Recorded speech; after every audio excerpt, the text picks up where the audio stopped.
Ini adalah orang-orang yang mengerjakan perkara yang diwajibkan, meninggalkan, bukan hanya meninggalkan perkara-perkara yang diharamkan, namun juga meninggalkan perkara yang dimakruhkan dan meninggalkan sebagian yang dimubahkan.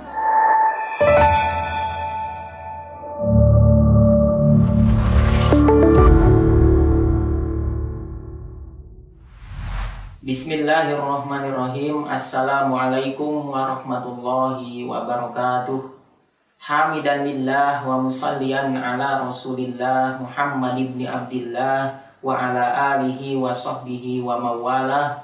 Amma ba'du, qala Allah ta'ala fil Qur'anil Karim wa huwa asdaqul qailin. A'udzu billahi minasyaitonir rajim. Ya ayyuhalladzina amanu taqullaha haqqa tuqatih wala tamutunna illa wa antum muslimun.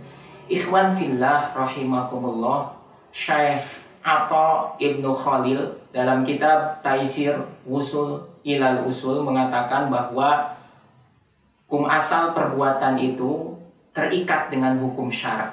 Al aslu fil af'al at-taqayyud bi ahkami syar'i. Hukum asal perbuatan itu terikat dengan hukum syarak.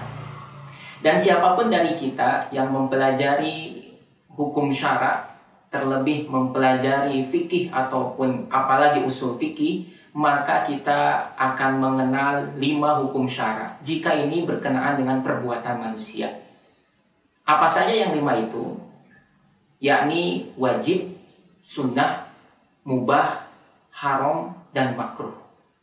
Para ulama kemudian mendefinisikan 5 hukum syarak ini sesuai dengan konsekuensinya masing-masing. Di antaranya yang pertama yang disebut dengan wajib itu adalah ma yusabu ala fi'lihi wa yu'aqabu ala tarkihi. Jika dilaksanakan maka akan diberikan pahala, dan jika ditinggalkan akan berdosa. Contohnya misalkan pelaksanaan sholat 5 waktu. Ini adalah hal yang diwajibkan oleh Allah Subhanahu wa ta'ala. Maka jika orang melaksanakan sholat 5 waktu, tentu akan diberikan pahala. Dan jika meninggalkannya, maka akan berdosa. Puasa pada bulan Ramadan, ini adalah kewajiban. Bagi orang yang melaksanakannya akan berpahala, dan bagi orang yang meninggalkannya, ini berdosa. Kemudian yang kedua, ada yang disebut dengan sunnah. Sunnah itu adalah ma yusabu ala fi'lihi wa la yu'aqabu ala tarkihi. Jika dilaksanakan maka akan berpahala, namun jika ditinggalkan tidak berdosa. Contohnya misalkan puasa Senin Kamis. Orang yang melaksanakan puasa pada hari Senin, pada hari Kamis, semata-mata karena Allah Subhanahu wa ta'ala, maka akan mendapatkan pahala. Namun jika tidak melaksanakannya maka tidak berdosa. Sholat rawatib, sholat sunnah rawatib misalkan, maka bagi orang yang melaksanakannya akan berpahala. Namun jika tidak mengerjakannya pun tidak berdosa. Berikutnya adalah mubah. Mubah ini adalah ma la yusabu ala fi'lihi wa la yu'aqabu ala tarkihi. Sesuatu yang jika dikerjakan ataupun ditinggalkan maka tidak mengapa, tidak berdosa, juga tidak berpahala. Contohnya misalkan makan, minum. Atau kalau dalam nas Al-Quran Allah Subhanahu wa ta'ala mengatakan wa idza halaltum fastadu. Jika telah tahallul maka diperbolehkan, dimubahkan untuk berburu. Atau di dalam surah Al-Jumu'ah Allah Subhanahu wa ta'ala mengatakan fa idza qudiyatis sholatu fantashiru fil ard. Jika telah tertunaikan sholat Jum'ah maka bertebaranlah di muka bumi. Bertebaran di muka bumi selepas pelaksanaan sholat Jum'ah, meskipun redaksi dalam ayat ini adalah perintah, namun para ulama mengatakan hukumnya adalah mubah. Kemudian yang keempat, ikhwan fillah rahimakumullah, hukum syara yang berkaitan dengan perbuatan manusia itu adalah haram. Apa yang disebut dengan haram? Haram itu adalah ma yusabu ala tarkihi wa yu'aqabu ala fi'lihi. Sesuatu yang jika dikerjakan maka berdosa, dan jika ditinggalkan maka berpahala. Contohnya meminum khamr, berzina, wala taqrabuz zina. janganlah kalian mendekati zina. Ini adalah sesuatu hal yang diharamkan oleh Allah Subhanahu wa taala. Kemudian yang terakhir, hukum syara yang berkaitan dengan perbuatan manusia itu adalah makruh. Apa yang disebut dengan makruh? Makruh itu ma yusabu ala tarkihi wa la yu'aqabu ala fi'lihi. Jika dilaksanakan maka tidak dosa, namun jika ditinggalkan maka orang tersebut akan mendapatkan pahala di sisi Allah Subhanahu wa taala. Contohnya apa perkara makruh itu? Contohnya misalkan seseorang memakan makanan yang menimbulkan aroma bau ketika hendak pergi ke masjid. Ini menurut para ulama kategorinya adalah perkara yang dimakruhkan. Ikhwan fillah rahimakumullah. Nah inilah ahkamul khamsah, 5 hukum yang berkaitan dengan perbuatan manusia. Orang-orang mukallaf tentu hukum asalnya adalah terikat at-taqayyud, terikat dengan hukum syara ini. Sebagaimana firman Allah Subhanahu wa taala menegaskan kepada kita, "Fala wa rabbika la yu'minuna hatta yuhaqqimuka fima syajara bainahum, tsumma la yajidu fi anfusihim harajam mimma qadaita wa yusallimu taslima." Maka demi Tuhanmu, pada hakikatnya mereka itu tidak beriman hatta yuhaqqimuka fima syajara bainahum, hingga menjadikan engkau Muhammad sebagai pemutus perkara di antara mereka. Tsumma la yajidu harajam mimma qadaita wa yusallimu taslima.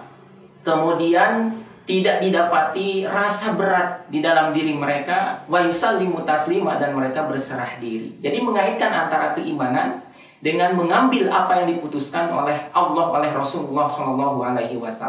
Tentunya apa yang diputuskan oleh Rasulullah SAW ini adalah hukum syara. Tidak mungkin berangkat dari hawa nafsunya. Wa ma yantiqu 'anil hawa in huwa illa wahyun yuha. Tidaklah Rasulullah itu berucap, berbuat, berangkat dari hawa nafsunya. In huwa illa wahyun yuha, melainkan adalah wahyu dari Allah Subhanahu wa taala.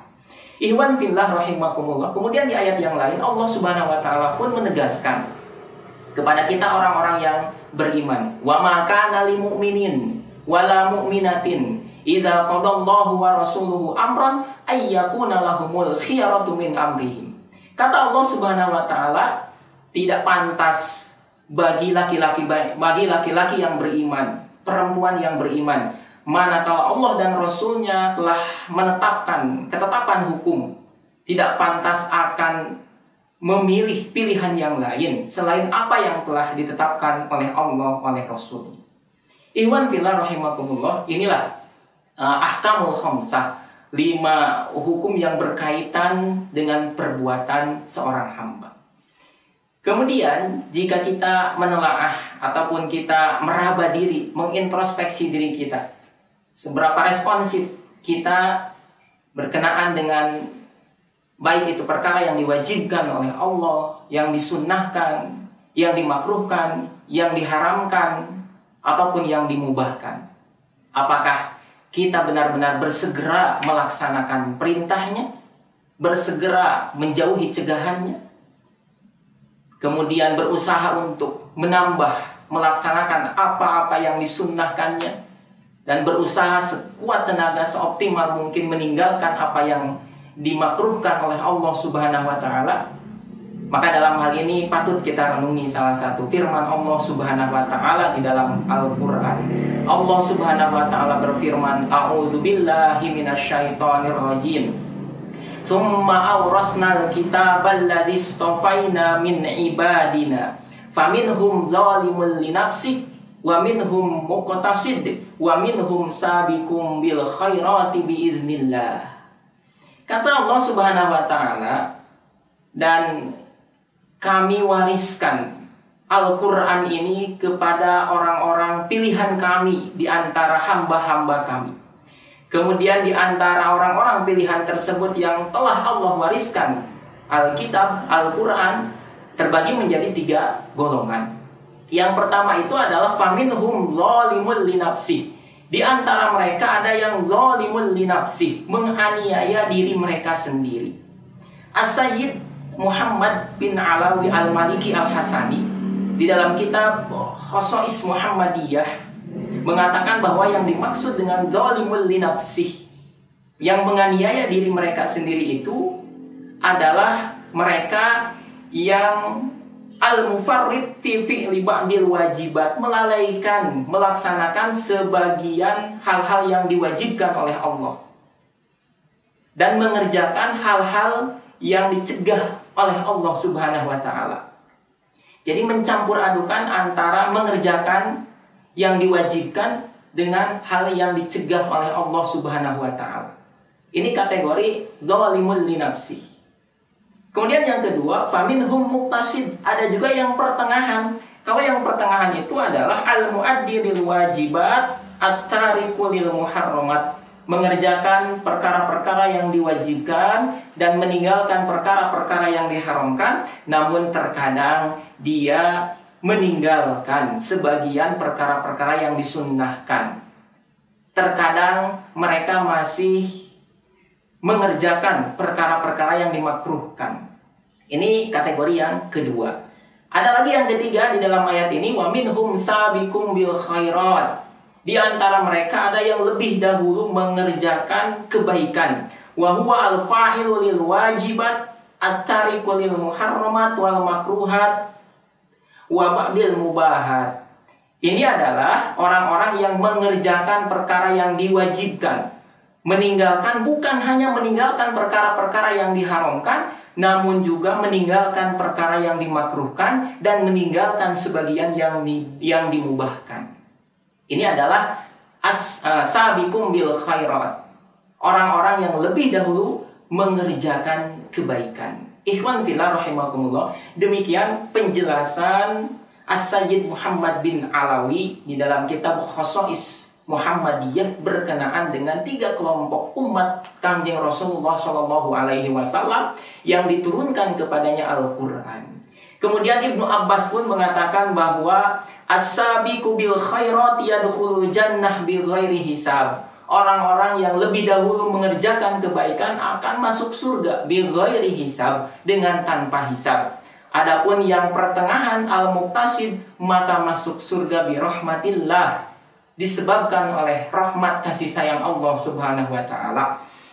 Adapun orang-orang yang menganiaya diri mereka sendiri, adz-dzalimu li nafsi yadkhulul jannata bi syafaati sayyidina Muhammad, masuk surga disebabkan syafaat Kanjeng Nabi Muhammad sallallahu alaihi wasallam. Ikhwan fillah rahimakumullah, maka inilah kategori orang yang disebutkan oleh Allah di dalam Al-Qur'an. Orang-orang yang hukum asalnya terikat dengan hukum syara yang 5 tadi, namun pada tataran pelaksanaannya kadang ada yang bersegera melaksanakan apa yang diwajibkan, bersegera meninggalkan apa yang diharamkan. Bahkan bukan hanya meninggalkan apa yang diharamkan, tapi yang makruh pun dia tinggalkan. Sebagian yang mubah pun mereka tinggalkan. Ini kategori sabiqum bil khairat. Ada lagi yang zalimul linafsi. Zalimul linafsi ini mengerjakan sebagian yang diwajibkan, namun juga mengerjakan yang diharamkan oleh Allah Subhanahu wa taala. Ada yang al-muqtasid, yang pertengahan. Kalau yang pertengahan itu adalah orang-orang yang mengerjakan yang diwajibkan, meninggalkan yang diharamkan, namun terkadang masih meninggalkan perkara yang disunahkan, masih mengerjakan perkara yang dimakruhkan oleh Allah Subhanahu wa taala. Jadi ini adalah pengingat bagi kita semua di tengah-tengah ide sekulerisme yang semakin memarjinalkan Islam di tengah-tengah kehidupan, yang semakin melenturkan pelaksanaan hukum-hukum Islam. Namun kita tentu berharap kepada Allah Subhanahu wa taala, mudah-mudahan kita tergolong kepada orang-orang yang senantiasa ingin terikat dengan hukum syara yang 5 tadi. Memastikan terlebih dahulu perkara tersebut apakah wajib, haram, makruh, mubah, atau sunnah. Maka pilihan kembali kepada kita. Dan ada konsekuensinya yang pasti akan kita terima.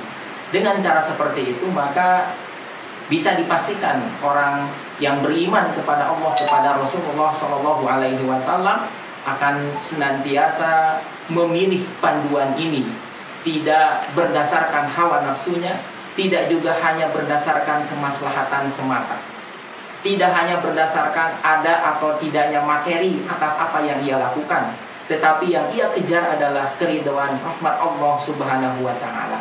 Dengan cara seperti itu, insya Allah kita akan terkategori orang-orang yang berusaha supaya bisa mengisi kehidupan ini dengan kehidupan yang lebih baik, supaya Allah Subhanahu wa Ta'ala melimpahkan barokah kepada kita, dan kita pun berusaha supaya meninggal dalam keadaan husnul khotimah. Amin ya Allah ya rabbal alamin. Barakallahu li wa lakum. Wassalamualaikum warahmatullahi wabarakatuh.